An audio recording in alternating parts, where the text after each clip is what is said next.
Hello students, Krishna institute of law में आपका स्वागत है।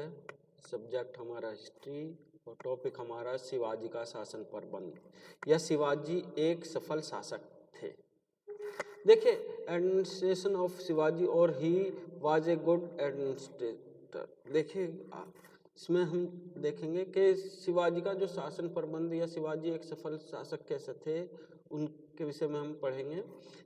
तो सबसे पहला हमारा टॉपिक है केंद्रीय शासन, या इसको अष्टप्रधान मंत्रिमंडल भी कहा जाता है। देखिए, इस केंद्रीय शासन शिवाजी ने एक निरंकुश राजतंत्र की स्थापना की थी, फिर भी उनकी शासन प्रणाली आधुनिक मंत्रिमंडल की भांति थी। छत्रपति शिवाजी को परामर्श देने के लिए मंत्रिमंडल था एक, जिसको हम अष्टप्रधान भी कहते थे। और उसमें कौन कौन थे इसके विषय में पढ़ेंगे। तो सबसे पहला था पेशवा। देखिए, पेशवा राज्य के सभी मामलों की पूर्ण रूप से देखभाल करने के लिए एक पेशवा होता था, ठीक है ना, जो सभी मामलों की पूर्ण रूप से देखभाल करता था, उसे पेशवा कहा जाता था। दूसरा था अमात्य।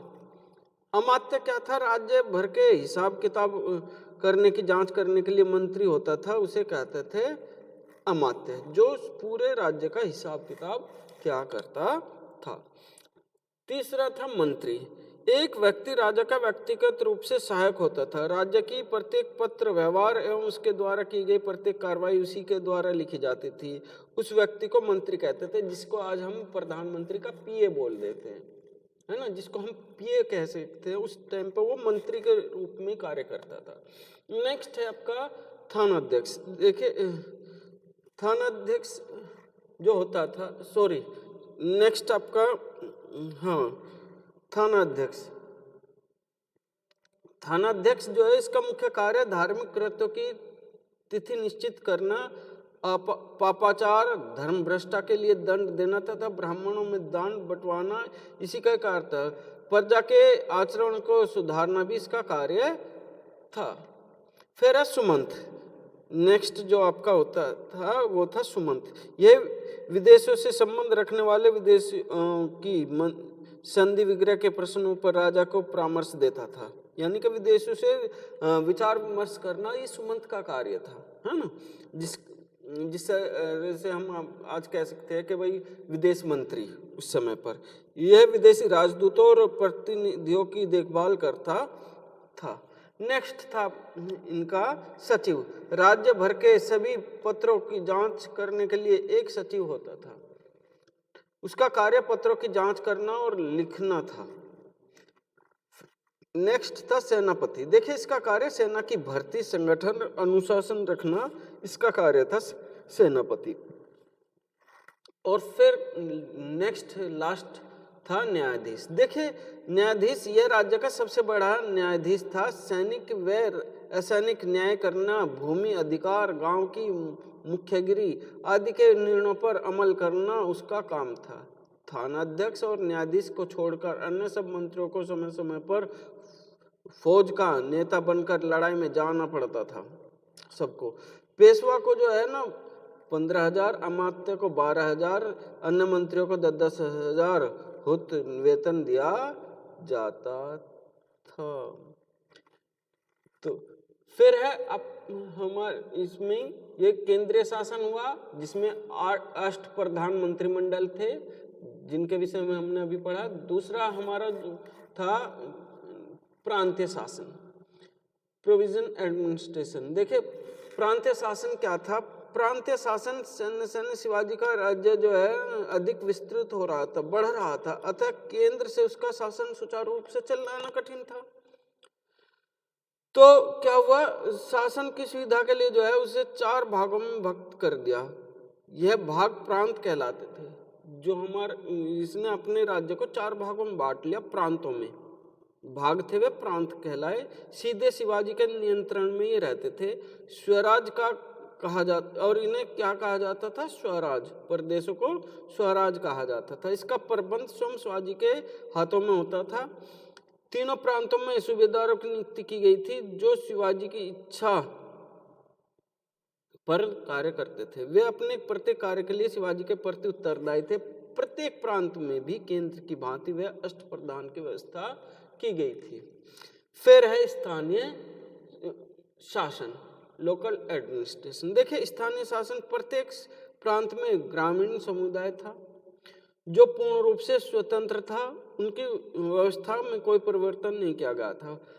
प्रारंभ में ग्राम समूह पर देशमुख तथा देश पांडों की नियुक्ति की गई थी, परंतु बाद में जब इसकी शक्ति काफी बढ़ गई तो शिवाजी ने लगान वसूल करने के लिए अपने कर्मचारियों की नियुक्ति की थी।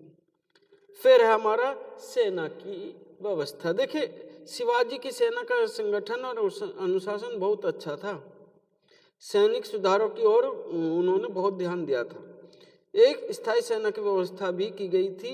जागीर प्रथा का अंत करके सैनिकों को वेतन देने की व्यवस्था इन्होंने, जैसे अलाउद्दीन खिलजी ने की थी, वैसे ही इन्होंने भी की थी। घोड़ों की भर्ती के लिए सेना में योग्यता के आधार पर भर्ती की गई थी घोड़ों की।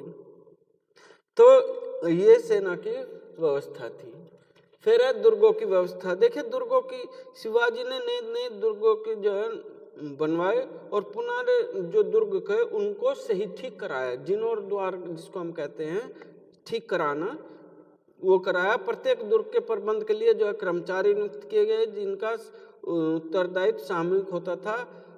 हवलदार दुर्ग की कुंजियां रखता था,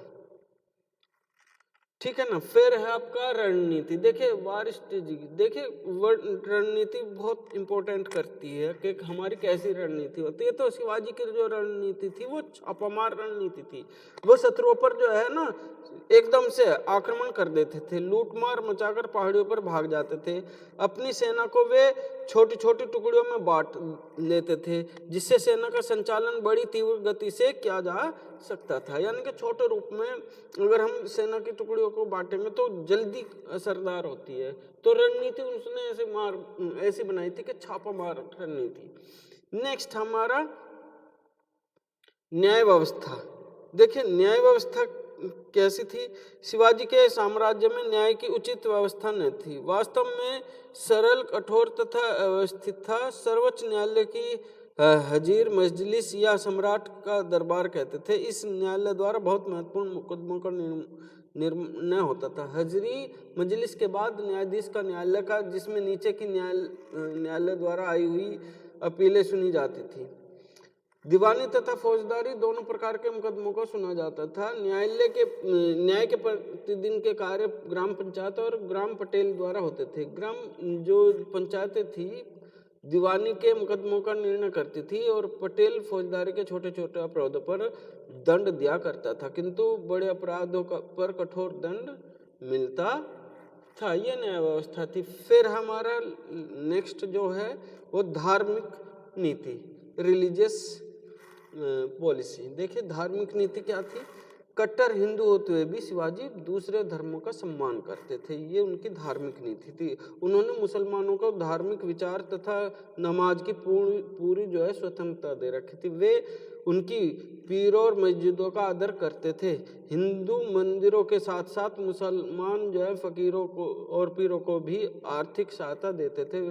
वे कुरान का समान रूप से आदर करते थे, जैसे वो गीता का करते थे वैसे ही वो कुरान का भी सम्मान करते थे। मुस्लिम महिलाओं का आदर करते थे और सैनिकों को उन्हें अपमानित करने को कभी भी आज्ञा नहीं देते थे कि वे किसी का अपमान करें, किसी धर्म का। तो ये उस समय के जो शिवाजी की शासन पर बंद था। आज का टॉपिक इतना ही। Thank you.